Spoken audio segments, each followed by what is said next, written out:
Episode 4 राज हर किरदार के।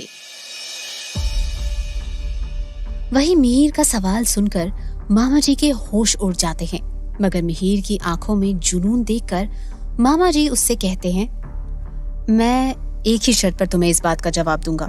अगर शर्त तुम्हें मंजूर हो तो कहो।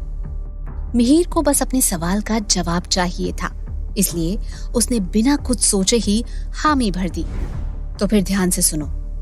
रतन मामा ने कहा, तुम्हारी कुंडली में ग्रह दोष है। अमावस की रात तुम्हारा घर से निकलना किसी हादसे का योग बनाता है। बचपन में तुम्हारे माँ बाप ने एक सिद्ध साधु महाराज को तुम्हारी कुंडली दिखाई थी, तब उन्होंने ही ये बात कही थी। इसलिए आज के बाद तुम कभी भी अमावस की रात को घर से बाहर नहीं जाओगे। तब मिहिर ने कहा, मामा जी, आज के समय में कौन ऐसे ग्रह दोष पर यकीन करता है? तब मामा उसे जवाब देते हुए कहते हैं, कुछ सवालों का कोई परफेक्ट जवाब नहीं होता, तो आइंदा से कभी भी अमावस की रात तुम घर से बाहर कदम नहीं रखोगे और ना ही इस पर आगे कोई सवाल या बहस होगी। खाओ मेरी कसम।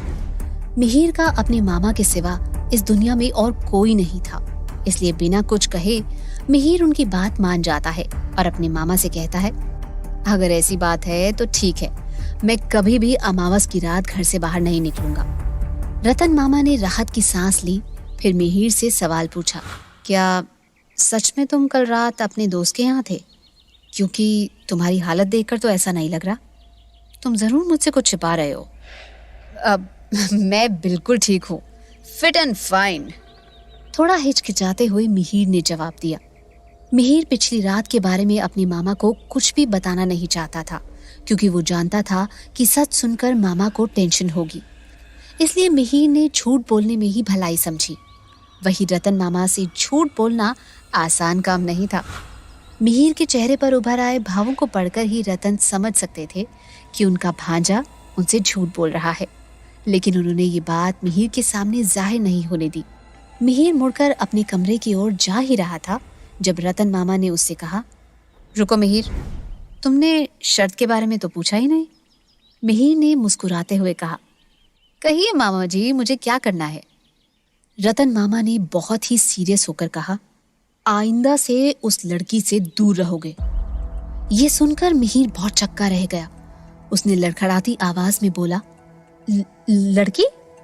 लेकिन आपको कैसे पता? कुछ सवालों का कोई जवाब नहीं होता। इतना कहकर मामा वहां से चले गए।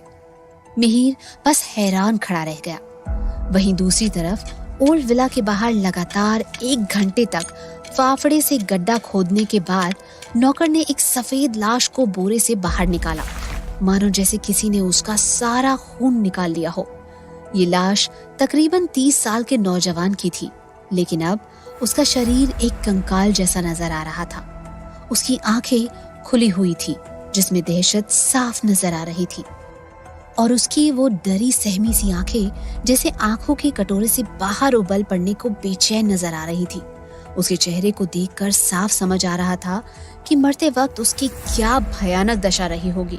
नौकर कुछ देर तक मृत आदमी के डरे हुए चेहरे की ओर बेमन से देखता रहा, और अगले ही पल बड़ी ही बेरहमी से एक ही झटके में उसने नौजवान की लाश को पैरों से धकेलकर गड्ढे में गिरा दिया। हड्डियों के चटकने की आवाज के साथ लाश गड्ढे में गिरी और बेहरकत वहीं पड़ी रही। विला के अंदर पृथ्वीराज सबको समझाते हुए कहने लगे, बस करो तुम सब। एक बार मुग्धा ने कह दिया ना, आज के बाद कोई भी उन बेचारे और मासूम इंसानों का शिकार नहीं करेगा तो नहीं करेगा। नहीं का मतलब नहीं। खासकर तुम ऋतु, खुद को संभालो, और समीर तुम भी। यहाँ मौजूद सब लोग कान खोल कर सुन लो। आज के बाद कोई भी किसी भी इंसान की तरफ देखेगा भी नहीं, और हाँ, ये बात मैं यानी पृथ्वीराज शर्मा भी नहीं डाल सकता। ऋतु मिस्टर शर्मा की बात खत्म होने से पहले ही झल्लाई वहां से चली गई, और साथ ही समीर अपनी गर्दन और बाह पर लगी चोट को धीरे धीरे सहलाते हुए वहां से चला गया। मुग्धा भी अपने कमरे की तरफ चली गई। माया अपनी बड़ी बड़ी आंखों से अपने पति को घूरते हुए देखने लगी, और उसे अपने पति की बातों पर ही जैसे ताज्जुब हो रहा था। क्या पृथ्वी सच कह रहे हैं या सिर्फ मुग्धा का दिल रखने के लिए उन्होंने ये बात कह दी? माया मन ही मन सोच रही थी। लाश को दफनाने के बाद नौकर बिना किसी आवाज के ओल्ड विला के अंदर पहुंचा।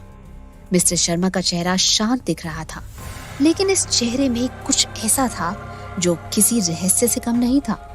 पूरे शर्मा फैमिली को भी नहीं पता था कि पृथ्वीराज शर्मा के कई चेहरे हैं और उन चेहरों का राज उनके अलावा ओल्ड विला में सिर्फ एक ही इंसान जानता था। वो उस वक्त लिविंग रूम में मौजूद था। उनके ठीक सामने उसने कहा, साहब आपका काम हो गया। ओल्ड विला में थापा एक ऐसा इकलौता इंसान था जिससे कोई भी बात छिपी नहीं रह सकती थी। कोई भी मतलब कोई भी। वैसे थापा था तो एक मामूली सा नौकर, लेकिन घर के सारे जरूरी काम उसके बिना अधूरे थे और शायद इसलिए थापा शर्मा परिवार के लिए एक नौकर से भी बढ़कर वफादार आदमी था जो काफी सालों से शर्मा परिवार के साथ ही रह रहा था। थापा को शर्मा फैमिली के कई सारे राज पता थे और थापा के कई ऐसे राज थे जो शायद शर्मा फैमिली को भी नहीं पता थे। माया सीधा रितु के पास उसके कमरे में आई। दोनों माँ बेटी को काफी हैरानी हो रही थी, क्योंकि जिसे आज तक वो सिर्फ एक चाबी वाली गुड़िया समझ रहे थे, वो दरअसल में वैसी हरगिज नहीं थी। उन्होंने आज तक बस यही समझा था कि एक ना एक दिन वो मुग्धा को अपनी ओर कर ही लेंगे और उसे भी उनकी तरह इंसानों का शिकार करने वाला शिकारी बना देंगे। लेकिन नहीं, उनका सोचना आज गलत साबित हो गया था और हो सकता है कि आने वाले दिनों में मुग्धा उनके लिए एक मुसीबत भी बन जाए। मॉम, इस बेवकूफ लड़की का कुछ तो करना होगा। अगर ऐसे ही चलता रहा तो फिर हमारे मरने के दिन आ जाएंगे, क्योंकि ये लड़की बार बार हमारे रास्ते का कांटा बन रही है। तुम्हारी बात सही है, लेकिन अभी कुछ भी करने की मत सोचना। देखा नहीं कैसे पृथ्वी ने मुग्धा की तरफदारी की? और घबराने की कोई बात नहीं है। मैं इस लड़की से किसी दूसरे तरीके से निपटूंगी। वैसे आज का तो कोई बंदोबस्त नहीं हुआ। जाओ जाकर थापा से कह दो कोई दूसरा इंतजाम कर दे। माया ने रितु को समझाते हुए कहा। Okay mom. निराश होकर रितु ने कहा। रितु के कहने पर थापा दूसरे इंतजाम करने में लग गया। मुग्धा जब अपने कमरे में लौट आई तो गुस्से में बोली, ये मिहिर ना पूरा इडियट है। उसकी वजह से आज मुझे अपने भाई बहनों से लड़ना पड़ा और डैड को भी परेशान होना पड़ा। अब तो रितु जानबूझकर मिहिर को टारगेट करेगी। मुझे हर कदम पर उसको संभालना होगा और साथ ही साथ इस बात का भी ख्याल रखना होगा कि कॉलेज में किसी को हमारी फैमिली का सच न पता चल सके, वरना फिर से एक नए शहर, एक नए कॉलेज की तलाश करनी होगी। मुझे कोई दूसरा रास्ता ढूंढना ही होगा, लेकिन मैं मिहिर को कैसे समझाऊंगी माँ? मुग्धा ने एक और बड़े ध्यान से देखते हुए पूछा। उस वक्त मुग्धा अपनी माँ की एक ब्लैक एंड व्हाइट तस्वीर से ही बात कर रही थी। मुग्धा का कोई भी दोस्त नहीं था, लेकिन मुग्धा जब भी उदासी या अकेलापन महसूस करती, वो अपनी माँ की तस्वीर के सामने जाकर खड़ी हो जाती थी। मुग्धा को अपनी माँ का प्यार कभी नहीं मिला था। माया सिर्फ कहने के लिए उसकी माँ थी। प्यार करना तो दूर, वो ढंग से उससे बात तक नहीं करती थी, इसलिए उसे हमेशा अपनी माँ की कमी महसूस होती थी। लेकिन मुग्धा जब भी अपनी माँ की इस तस्वीर से बात करती थी, उसे बहुत ही अच्छा महसूस होता था। अच्छा ठीक है माँ, मैं बाद में आपसे बात करूंगी। इतना कहकर मुग्धा अपने बिस्तर पर लेट गई और करवट बदलते बदलते उसे गहरी नींद आ गई। शाम के तकरीबन 7 बज रहे थे। एक घर की लाइट जल रही थी। 2 अधेड़ आदमी और औरत, जो पति और पत्नी हैं, काफी टेंस नजर आ रहे थे। वो अभी भी किसी के फोन के आने का इंतजार कर रहे थे, क्योंकि कुछ देर पहले एक फोन कॉल आया था, लेकिन नेटवर्क इशू होने की वजह से उनकी फोन कॉल पर बात नहीं हो पाई। इस वक्त दोनों पति पत्नी के चेहरे पर डर और दहशत साफ नजर आ रही है। आलोक जी, लगता है वो रोनी का ही फोन था, क्योंकि मुझे उसके जैसी ही आवाज सुनाई दी थी। आशा ने घबराते हुए कहा। हो सकता है वो दोबारा हमें कॉल करे, आलोक वर्मा ने सांत्वना देते हुए कहा। उतनी देर में घर की कॉलिंग बेल बजने लगी। देखो तो रोनी की माँ, कौन आया है?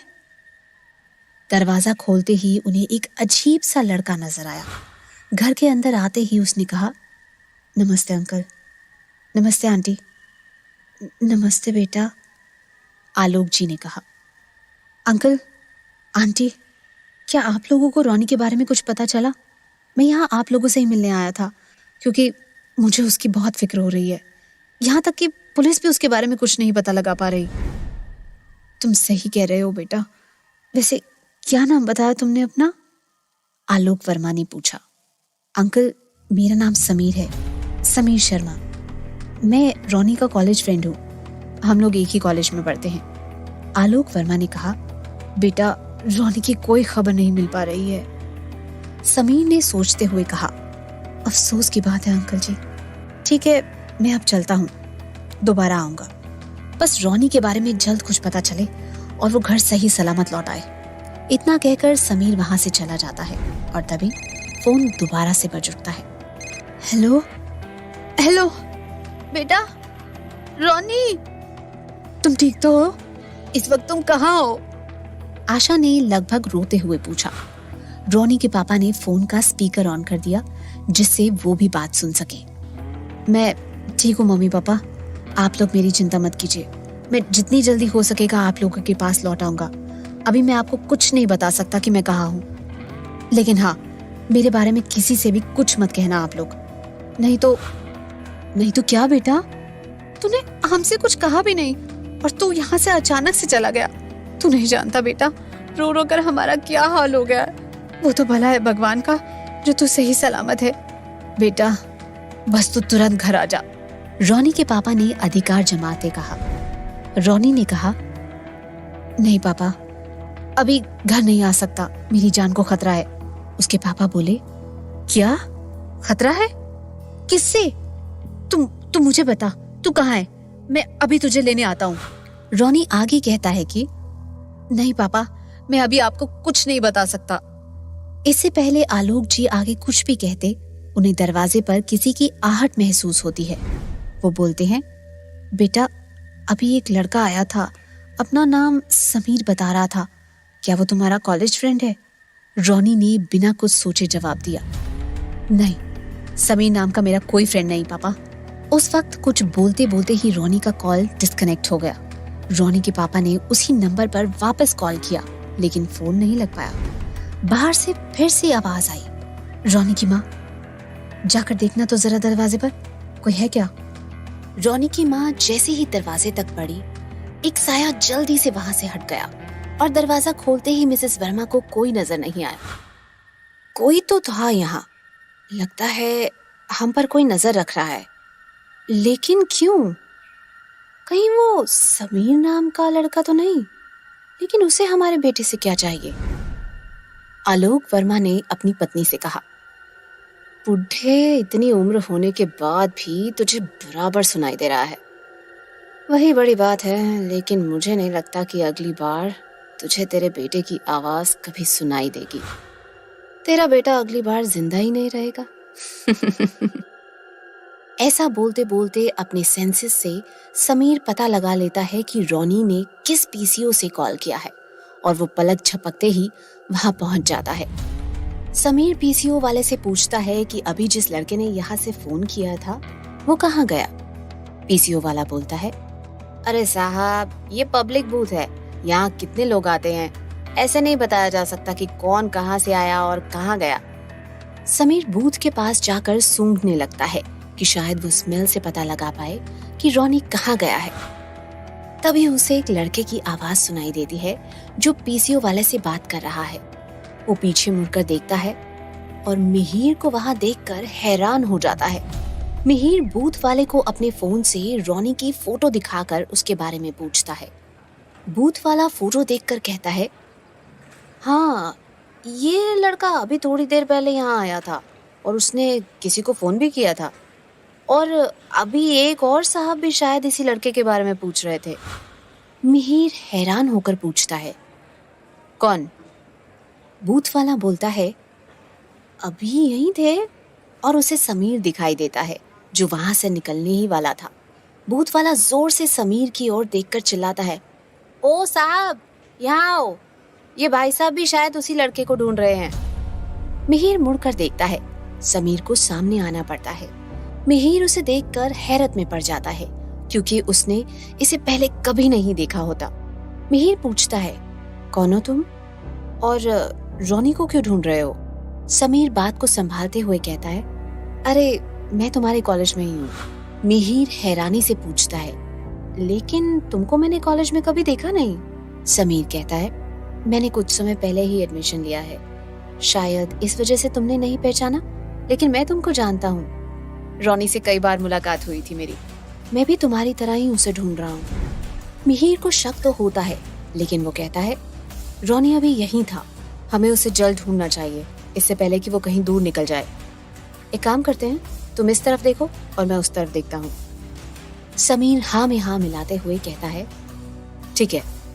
मिहिर के जाने के बाद शैतानी हंसी हंसते हुए समीर कहता है, तो उसे कभी ढूंढ नहीं पाएगा, क्योंकि वो मेरा शिकार है, उसे अब मुझसे कोई नहीं बचा सकता। क्या मिहिर मिल पाएगा रोनी से, या फिर समीर मिहिर से पहले रोनी को ढूंढ उसका शिकार कर लेगा? क्या है इस रहस्यमयी शर्मा फैमिली की पूरी कहानी? ऐसे कौन से राज हैं थापा के जो शर्मा फैमिली तक नहीं मालूम? जानने के लिए आपको सुनना होगा प्यास, सिर्फ पॉकेट FM पर।